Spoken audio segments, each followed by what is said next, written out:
আপনারা দেখছেন ২১শে টেলিভিশন। ভোর থেকে সারা দেশে ৭ দিনের লকডাউন, মাঠে থাকবে সেনাবাহিনী, অকারণে বের হলে জেল জরিমানা। বৃহস্পতিবার থেকে সিনোফার্মের টিকা, করোনায় একদিনে শনাক্তের রেকর্ড ৮,৮২২, মৃত্যু ১১৫।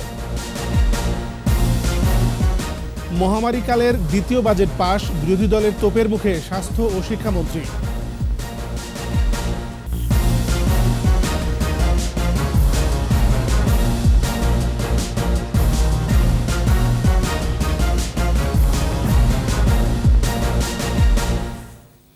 শুনছিলেন ফার্স্ট সিকিউরিটি ইসলামী ব্যাংক লিমিটেড সংবাদের শিরোনাম। আমন্ত্রণ রাতের ২১শে সংবাদে, আপনাদের সাথে আছি আমি এমএজি ওসমানী। দর্শক, ২১শে টেলিভিশনের সংবাদ একই সাথে সরাসরি দেখতে পাবেন আমাদের ফেসবুক পেজ www.facebook.com/2124 অনলাইনে। বৃহস্পতিবার ভোর ৬টা থেকে সারা দেশে ৭ দিনের কঠোর লকডাউন, বিধিনিষেধ আরোপ করে প্রজ্ঞাপন জারি করেছে মন্ত্রিপরিষদ বিভাগ। সরকারি বেসরকারি অফিস, গণপরিবহন ও শপিং মল, মার্কেট বন্ধ থাকবে। স্বাস্থ্যবিধি মেনে চালু থাকবে শিল্প কলকারখানা। মাঠে থাকবে সশস্ত্র বাহিনী। বিধিনিষেধ না মানলে আইনি ব্যবস্থা নেওয়ার নির্দেশনা দেওয়া হচ্ছে প্রজ্ঞাপনে। স্মৃতি মণ্ডলের রিপোর্ট। করোনা সংক্রমণ ও মৃত্যু বাড়ছে দেশ জুড়ে। শনাক্তের ১৫ মাস পরে দেশে সর্বোচ্চ শনাক্ত ও মৃত্যুর রেকর্ড গড়ছে। পরিস্থিতি বিবেচনায় সংক্রমণ ঠেকাতে সর্বাত্মক লকডাউন ঘোষণা করেছে সরকার। ১ জুলাই সকাল ৬টা থেকে বিধিনিষেধ আরোপ করে প্রজ্ঞাপন জারি করেছে মন্ত্রিপরিষদ বিভাগ। সকল সরকারি, আধা সরকারি, স্বায়ত্তশাসিত ও বেসরকারি অফিস বন্ধ থাকবে। সকল রেল, নৌপথে গণপরিবহন, অভ্যন্তরীণ বিমান সহ সকল ধরনের যন্ত্রচালিত যানবাহন চলাচলে নিষেধাজ্ঞা আরোপ করা হয়েছে। শপিং মল, মার্কেট সহ সব ধরনের দোকানপাট, পর্যটন কেন্দ্র, কমিউনিটি সেন্টার ও বিনোদন কেন্দ্র বন্ধ থাকবে। তবে কাঁচা বাজার উন্মুক্ত স্থানে স্বাস্থ্যবিধি মেনে সকাল ৯টা থেকে বিকেল ৫টা পর্যন্ত বসতে পারে। জনসমাবেশ হয় এমন ধরনের যে কোনো সামাজিক, রাজনৈতিক ও ধর্মীয় অনুষ্ঠান বন্ধের নির্দেশনা দেওয়া হয়েছে। শিল্প কারখানা স্বাস্থ্যবিধি মেনে নিজস্ব ব্যবস্থাপনায় চালু থাকবে। সকল বন্দর, পণ্য পরিবহনে নিয়োজিত যানবাহন নিষেধাজ্ঞার বাইরে থাকবে। আইন শৃঙ্খলা এবং জরুরি পরিষেবা চালু থাকবে। আন্তর্জাতিক ফ্লাইট চালু থাকবে। টিকা কার্ড দেখিয়ে টিকা নেয়ার জন্য যাতায়াত করা যাবে। ৭ দিনের কঠোর বিধিনিষেধের এই সময়ে জরুরি প্রয়োজন ছাড়া বাইরে বের হলে শাস্তিমূলক ব্যবস্থা নেওয়া হবে। বিধিনিষেধ বাস্তবায়নে বিভিন্ন আইন শৃঙ্খলা রক্ষাকারী বাহিনীর পাশে মাঠে থাকবে সশস্ত্র বাহিনী। স্মৃতি মণ্ডল, ২১শে টেলিভিশন, ঢাকা। এদিকে কাল থেকে কঠোর লকডাউনে রাজধানীতে অকারণে কেউ বের হলেই ন্যূনতম ৬ মাসের জেল জরিমানা দেওয়া হবে। প্রয়োজনে গ্রেপ্তার করে দায়ের করা হবে মামলা। কঠোর অবস্থানে থাকবে পুলিশ। এক সংবাদ সম্মেলনে এসব কথা বলেন DMP commissioner Shafiqul Islam. Dipu শিকদারের report.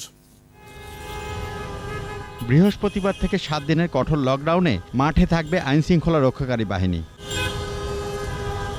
Lockdown বিষয়ে ডিএমপি কমিশনার সংবাদ সম্মেলনে জানান, ১ জুলাই থেকে বিনা কারণে কেউ রাস্তায় বের হতে পারবেন না। সরকারি আদেশ অমান্যের অভিযোগে যেতে হবে জেলে।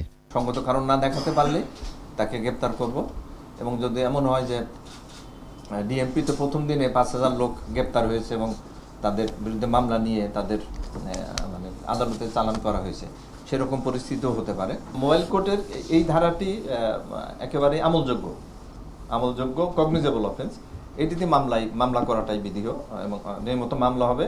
৬ মাস, ন্যূনতম ৬ মাসের, ৬ মাস পর্যন্ত জেল, জরিমানা বা উভয় দণ্ডের বিধান আছে। সরকারি নির্দেশনা মেনে বেঁধে দেওয়ার সময় কাঁচা বাজার ও নিত্য পণ্যের দোকান খোলা থাকলেও পাড়া মহল্লায় খুলতে দেওয়া হবে না অন্য দোকানপাট। কাঁচা বাজারের বেশিরভাগ দোকান আমরা রাস্তায় নিয়ে আসবো। এই কয়েকদিনের জন্য রাস্তায় নিয়ে আসবো এবং রাস্তায় নিয়ে এসে দরকার হলে আধা কিলোমিটার এলাকা জুড়ে একবারে নিরাপদ দূরত্বে দোকানগুলো বসিয়ে দেবো, যাতে সবাই সেখান থেকে খুব কম মানুষের সাথে সংস্পর্শে এসে সেখান থেকে বাজার করতে পারে। এছাড়া জরুরি সেবা যানবাহন ছাড়া বন্ধ থাকবে সব ধরনের যন্ত্রচালিত যানবাহন। সার্বিক মনিটরিংয়ে বসানো হবে চেকপোস্ট। অতি জরুরি কাজে যারা বের হবেন সঠিক প্রমাণ সাথে থাকলে কোনো প্রকার আইনি ঝামেলা হবে না বলেও জানান তিনি। আমাদের মাঠ পর্যায়ের যারা ডিসি আছেন ওনাদের আমরা নির্দেশনা দিয়ে দিয়েছি। দীপু শিকদার, ২১শে টেলিভিশন, ঢাকা। করোনা সংক্রমণ রোধে 1 জুলাই থেকে সারা দেশে শুরু হচ্ছে সিনোফার্মের টিকাদান। আর রাজধানীর 7টি কেন্দ্রে দেওয়া হবে ফাইজারের টিকা। অগ্রাধিকার ভিত্তিতে টিকা দেওয়া হবে। নিয়মিত স্বাস্থ্য বুলেটিনে এই তথ্য জানিয়েছে স্বাস্থ্য অধিদপ্তর। এদিকে করোনায় 24 ঘন্টায় সর্বোচ্চ শনাক্ত 8,822, একই দিনে দ্বিতীয় সর্বোচ্চ 115 মৃত্যু। দৈনিক সংক্রমণ হার 25% ছাড়িয়েছে। বিস্তারিত জানাচ্ছেন স্মৃতিমণ্ডল। সীমান্ত এলাকায় বেশি করোনা সংক্রমণ। মার্চ থেকে ক্রমাগত বাড়ছে শনাক্তের সংখ্যা। জুন মাসে সারা দেশে 1 লাখের বেশি নতুন রোগী শনাক্ত হয়েছে। এক সপ্তাহে সংক্রমণ পরিস্থিতি পরিবর্তিত হয়ে ভয়াবহ রূপ নিচ্ছে। আমরা নিশ্চিত করেই বলতে পারি যে প্রবণতাটি আমরা গত 1 মাস ধরে দেখছি, গত 1 সপ্তাহ ধরে দেখছি। এই যাবৎকালে এটি আজকের সংখ্যাটি পেয়ে যাবার পর সেটি হবে সর্বোচ্চ সংখ্যক রোগীকে চিহ্নিত করা।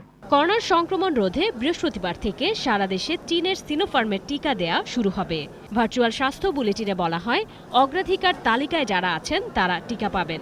সারা দেশের সকল মেডিকেল কলেজ হাসপাতাল, সকল জেলা হাসপাতাল, সদর হাসপাতাল অথবা 250 শয্যা হাসপাতাল, চট্টগ্রাম বিআইআইটি চট্টগ্রাম যেটা Bangladesh institute of tropical disease and hospital, এবং সেই সাথে সৈয়দপুর সদর হাসপাতাল, এই হাসপাতালগুলিতে প্রতিদিন সকাল 8টা থেকে বিকাল 3টা পর্যন্ত পূর্বের ন্যায় টিকাদান কার্যক্রম শুরু হবে। জনশক্তি উন্নয়ন ব্যুরোর তালিকা অনুযায়ী প্রবাসী শ্রমিকরা নিতে পারবেন ফাইজার ও সিনোফার্মের টিকা। রাজধানীর 7টি কেন্দ্রে দেয়া হবে ফাইজারের টিকা।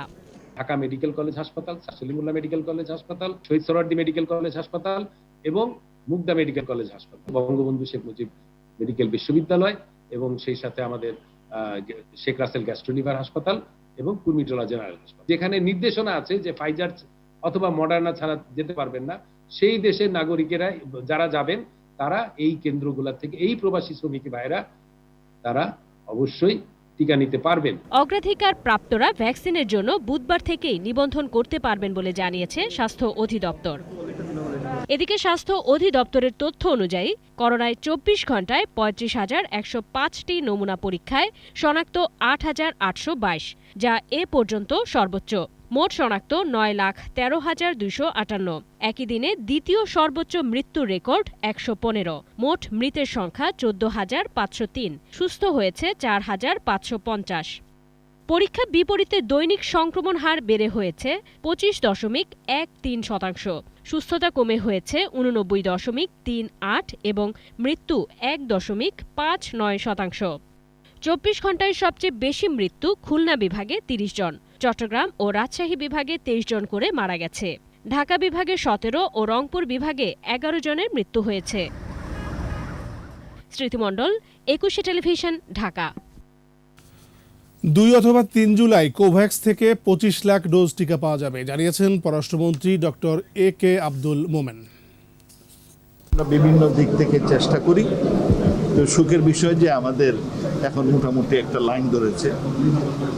2-3 তারিখে 2টো ফ্লাইট আসবে এই কোভ্যাক্সের, 2.5 মিলিয়ন। এটা ওয়াশিংটন থেকে রওনা দিয়ে দিয়েছে। আর এদিকে আমাদের এই যে চাইনিজ, এইটা মোটামুটি ফার্স্ট কনসাইনমেন্ট 2 মিলিয়নের আসবে। সো এইগুলো সব এখন লাইন দেবে। জাতীয় সংসদে পাশ হলো মহামারীকালের 6,03,681 কোটি টাকার দ্বিতীয় বাজেট।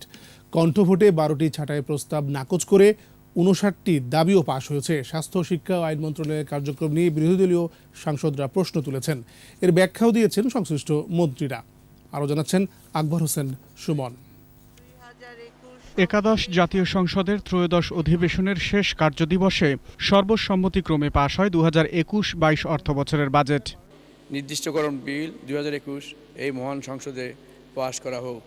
হা জয়যুক্ত হয়েছে, হা জয়যুক্ত হয়েছে, হা জয়যুক্ত হয়েছে। এর আগে 59 দাবি নিষ্পত্তিতে ছাঁটাই প্রস্তাব করেন সাংসদরা। বিএনপি চেয়ারপারসন খালেদা জিয়ার মুক্তির দাবির প্রেক্ষিতে আইনি অবস্থান জানান আইনমন্ত্রী। নির্বাহী বিভাগের প্রধানের এখতিয়ার, উনি যে কোনো শর্তে দণ্ডিত ব্যক্তিকে পুরোপুরি মাফ করতে পারে, শর্ত দিয়ে উনি ব্যবস্থা দিতে পারেন। মাননীয় স্পিকার, এটা নিয়ে তো কোনো, এর আগে আমি মাননীয় মন্ত্রীদেরকে দেখেছি বেগম জিয়ার চিকিৎসা নিয়ে কটাক্ষ করেছে, কটূক্তি করেছে। উনি কি অসুস্থ নয়? 401-এর যেই দরখাস্ত ছিল, that has been dealt with and that has been resolved, that the decision has been accepted. এরপরে আর কোনো দরখাস্ত করা যায় না। মহামান্য রাষ্ট্রপতির কাছে ক্ষমা চাইতে পারেন, আর না হলে সরকারের কাছে সেকশন 401 ক্ষমা চাইতে পারেন। স্বাস্থ্য ও শিক্ষা খাতে অতিরিক্ত বরাদ্দের দাবি প্রসঙ্গে দুর্নীতি ও অনিয়মের অভিযোগ করেন বিরোধী দলীয় সাংসদরা। শিক্ষার এই বিভৎস অবস্থার মধ্যে অবিশ্বাস্যভাবে বাংলাদেশ এক নাগাড়ে প্রায় 1.5 বছর শিক্ষা প্রতিষ্ঠান বন্ধ করে একটা রেকর্ড তৈরি করেছে বিশ্বে। ভাবটা এমন যে এই দেশের সমস্ত করোনার জীবাণু আর কোথাও নাই, সব আছে শিক্ষা প্রতিষ্ঠানে। যেভাবেই হোক টিকা দেশে তৈরি করেই হোক শিক্ষাঙ্গন খুলে দেওয়া দরকার। আলোচিত দুই খাত নিয়ে সাংসদদের অভিযোগের জবাব দেন মন্ত্রীরা। এখন যখন দেশে হার প্রায় 24 ভাগ এবং কোন কোন জেলায় 50 বা তার ঊর্ধ্বে, সেই সময় শিক্ষা প্রতিষ্ঠান খোলার দাবি আদৌ কোনো যৌক্তিকতা আছে কিনা এটি অবশ্যই ভেবে দেখার প্রয়োজন আছে, কারণ এই সংসদ এই জাতির সম্পর্কে সিদ্ধান্ত গ্রহণ করে। স্বাস্থ্য খাতে ঢালাওভাবে এই করাপশনের কথা বললে তো হবে না। You must come out with specific allegation. Even মাস্কের কথা যে বলেন, সেই মাস্কে কোনোদিনও ক্রয় করা হয় নাই, কোনো পেমেন্ট করা হয় নাই, কোনো রিসিভ করা হয় নাই, কাজে এখনও সেই মাস্কের কথা আসে, হুইচ ইজ রং। প্রস্তাব অনুযায়ী প্রতি মন্ত্রণালয়ের অতিরিক্ত বরাদ্দের দাবি কণ্ঠ ভোটে পাশ হয় সংসদে। ৩,৪37 কোটি 21,80,000 টাকা মঞ্জুর করা হোক। আকবর হোসেন সুমন, 21 টেলিভিশন, ঢাকা। নিচ্ছি প্রিমিয়ার ব্যাংক লিমিটেড সংবাদ বিরতি। যখন ফিরছি তখন অন্যান্য খবরের সঙ্গে আরও থাকবে। রাজধানী জুড়ে তীব্র যানজট, ফেরিঘাটে ঘরমুখো মানুষের ভিড়, স্বাস্থ্যবিধির বালাই নেই। আবারও আমন্ত্রণ রাতের 21 সংবাদে। সীমিত পরিসরের লকডাউনের শেষ দিনে রাজধানী জুড়ে তীব্র যানজট। সড়কগুলো ছিল ব্যক্তিগত যানবাহনের দখলে। বেসরকারি প্রতিষ্ঠানগুলো নিজস্ব পরিবহনের ব্যবস্থা না করায় বিপাকে পড়েন চাকরিজীবীরা। হেঁটে, মোটরসাইকেল কিংবা রিকশায় অনেকেই গেছেন নিজেদের গন্তব্যে। মাহমুদ হাসানের রিপোর্ট।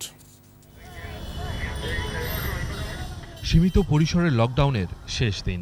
সরকারি নির্দেশনায় সড়কে নেই গণপরিবহন, নেই সিএনজি চালিত অটোরিকশা।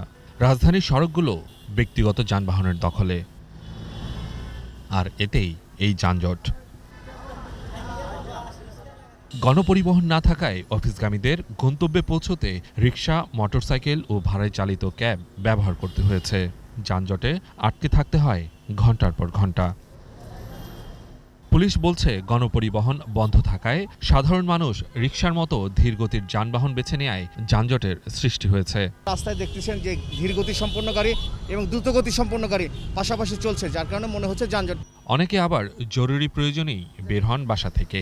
অফিসের গাড়ি তো আমাদের দেয় নেই, বুঝছেন, আমরা এখন মানে না পাই রিক্সাতে যাইতেছি। আমি জাহাজের চাকরি করি, আমি জাহাজের গ্রিজার। আমি আসছি মিরপুর 10 শেওড়াপাড়া থেকে। প্রথমে আসছি ফার্মগেট থেকে এখন এই রিক্সা নিয়ে সদরঘাট যাব। কোর্টে যাওয়া আর্জেন্সি ছিল, বিকল্প কোনো বাহন নাই। আর আমার টাইমের এত শর্ট ছিল যে পৌঁছতেই পারবো না। সকালবেলা হেঁটে আসছি ক্যান্টনমেন্ট থেকে। সড়কে পুলিশের চেকপোস্ট, নির্দেশনা অমান্য করায় করা হয় জরিমানা। বেসরকারি অফিসগুলোকে নিজস্ব পরিবহনের ব্যবস্থা করার নির্দেশ থাকলেও তা মানেননি বেশিরভাগ প্রতিষ্ঠান।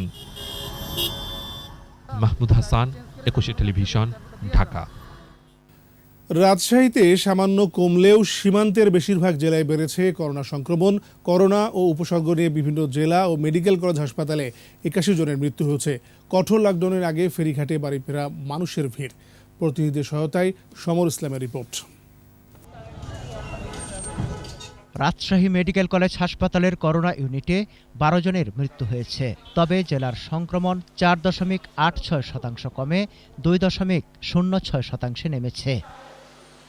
খুলনার 3 হাসপাতালে মারা গেছে 13 জন। করোনা ও উপসর্গ নিয়ে সাতক্ষীরায় 10 ও চুয়াডাঙ্গায় 7 জনের মৃত্যু হয়েছে। চট্টগ্রামে 2 মাসের বেশি সময়ের মধ্যে একদিনে সর্বোচ্চ 10 জনের মৃত্যু হয়েছে। শনাক্ত 399 জন। শনাক্তের হার 29.25%। ময়মনসিংহ মেডিকেল কলেজ হাসপাতালের করোনা ইউনিটে 8 জনের মৃত্যু হয়েছে। বগুড়ায় একদিনে আরও 7 জনের মৃত্যু হয়েছে। শনাক্তের হার 41.30%। রংপুরে একদিনে 9 জন, যশোরে 3, ঝিনাইদহে 3 ও নাটোরে 2 জন মারা গেছে। টাঙ্গাইলে একদিনে আক্রান্ত 320 জন। দিনাজপুরে শনাক্তের হার 43.03%। লকডাউনে গাজীপুরে মহাসড়কে ট্রাক, লরি ও পণ্যবাহী যানবাহন চলাচল করলেও বন্ধ দূরপাল্লার বাস ও মিনি বাস। কুমিল্লায় বন্ধ দোকানপাট, শপিং মল ও গণপরিবহন।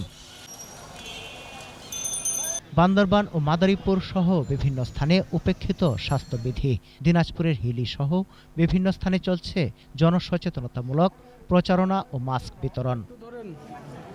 করোনা রোগীদের জন্য চুয়াডাঙ্গায় 5টি হাইফ্লো নেজাল ক্যানোলা, মুন্সিগঞ্জে 50টি অক্সিজেন সিলিন্ডার, নাটোরে 10টি এবং নীলফামারী জেনারেল হাসপাতালে চালু হয়েছে সেন্ট্রাল অক্সিজেন প্লান্ট। এদিকে কঠোর লকডাউনের আগের দিন মুন্সিগঞ্জের শিমুলিয়া ফেরিঘাটে বাড়ি ফেরা মানুষের ভিড় থাকলেও মানিকগঞ্জের পাটুরিয়া দৌলতদিয়া ঘাটের পরিস্থিতি স্বাভাবিক। 2 ঘাটেই উপেক্ষিত স্বাস্থ্যবিধি। সমর ইসলাম, 21 টেলিভিশন। আবারও নিচ্ছি প্রিমিয়ার ব্যাংক লিমিটেড সংবাদ বিরতি। যখন ফিরছি তখন অন্যান্য খবরের সঙ্গে আরও থাকবে। ইতিহাস গড়ে ইউরোর শেষ 8-এ ইংল্যান্ড অতিরিক্ত সময়ের গোলে সুইডেনের স্বপ্ন গুড়িয়ে দিল ইউক্রেন। আর এরই সাথে শেষ করছি রাতের 21 সংবাদ। যাবার আগে ফার্স্ট সিকিউরিটি ইসলামী ব্যাংক লিমিটেড সংবাদ শিরোনামগুলো আরও একবার। ভোর থেকে সারা দেশে 7 দিনের লকডাউন, মাঠে থাকবে সেনাবাহিনী, অকারণে বের হলে জেল জরিমানা। বৃহস্পতিবার থেকে সিনোফার্মের টিকা, করোনায় একদিনে শনাক্তের রেকর্ড 8,822, মৃত্যু 115। মহামারীকালের দ্বিতীয় বাজেট পাস, বিরোধী দলের তোপের মুখে স্বাস্থ্য ও শিক্ষামন্ত্রী।